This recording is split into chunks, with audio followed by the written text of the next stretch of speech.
Hey guys, JV here with another Battlefront 2 video. Instead of reporting on some ridiculous statement from EA, we're going to look at what will inevitably happen with this game. As we know, microtransactions were pulled offline for Battlefront 2 the night before launch, but EA promised they would return in the future. Since then, CFO Blake Jorgensen further confirmed that EA are not changing their strategy with regards to loot boxes and plan to bring them back in quite a similar fashion. Everything that has been said and done up until now points to that outcome. Loot boxes will return and won't be much different than they were before. So today I wanted to run through this inevitable scenario and ask some key questions about what will happen and how I believe we should address it. Before we do though, let's talk about the impact we've had so far. It's clear that this controversy has affected EA. There's been numerous reports of EA's share value dropping as a result of Battlefront 2, as well as the fact that we were able to force them to take down loot boxes in the first place. Unfortunately, it's hard to draw a direct line between EA's stock behavior and the commotion with Battlefront 2 when their value has been dropping since October. While we have made a difference, it's only temporary right now. They've heard us, but they're not listening yet. EA is a large publisher with many cash cows under its belt besides Battlefront to carry the way forward. Loot box microtransactions will return and the large casual crowd will buy them. We should accept this as fact, but how do we move forward once that happens? When loot crates return to Battlefront 2 without any changes,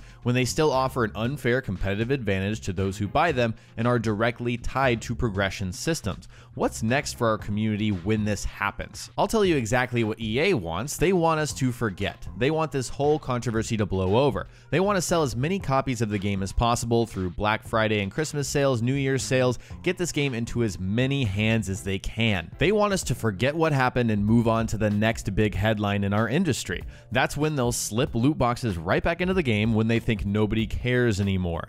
That's exactly what we can't let happen. This is a huge moment for us as a gaming community, an opportunity to make lasting changes that could be felt for many years to come across the entire industry, not for just AAA games. We have to stand our ground and be very extremely clear about what we do not want. We do not want loot boxes or microtransactions, anything of this type of economy and system in any game where it affects the game competitively. We do not want games with progression systems that are tied to money in any form or fashion. We do not want that, and we have to let them know. If this goes as poorly as it possibly can for EA in the end, other publishers won't be able to ignore it. That's the last thing any of these companies want, is a several weeks long PR nightmare like EA have had with Battlefront 2, especially with the CEO of their parent company breathing down their necks. If and when loot boxes do return, we have to hit EA harder than we ever have before. We have to let them know we haven't forgotten. We need to make a lasting impact when the time is right, and that time is now. In my eyes, there's only one clear solution for EA in the short term. I'm not saying this is going to happen, but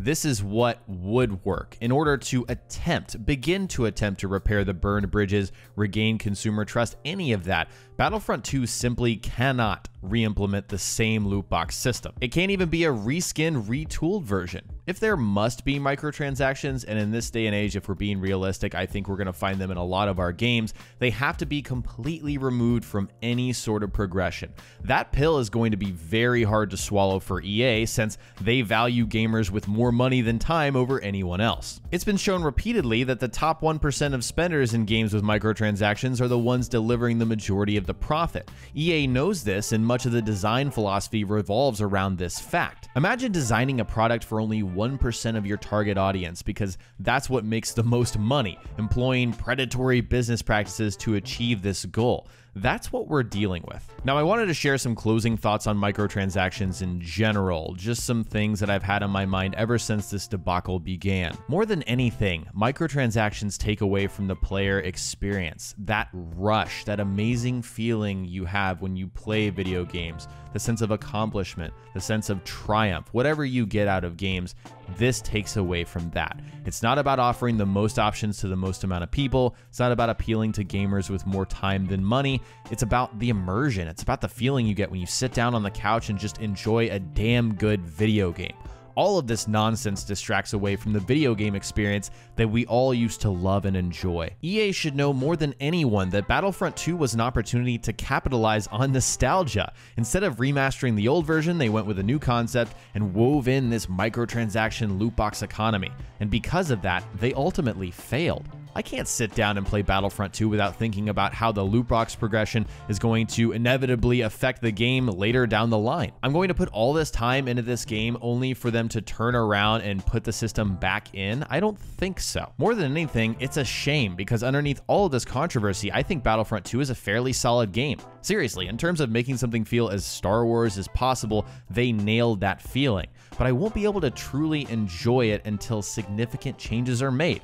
And right now, it doesn't look like that'll be happening anytime soon. All right, guys, that's it for today's video. In the comment section below, let me know how microtransactions affect your experience in any game. Doesn't have to be Battlefront or anything related to this. Let me know how you feel about them in the comment section below. If you enjoyed the video, remember to hit that like button and subscribe for more commentaries like this. Thanks so much for watching, and I'll talk to you next time.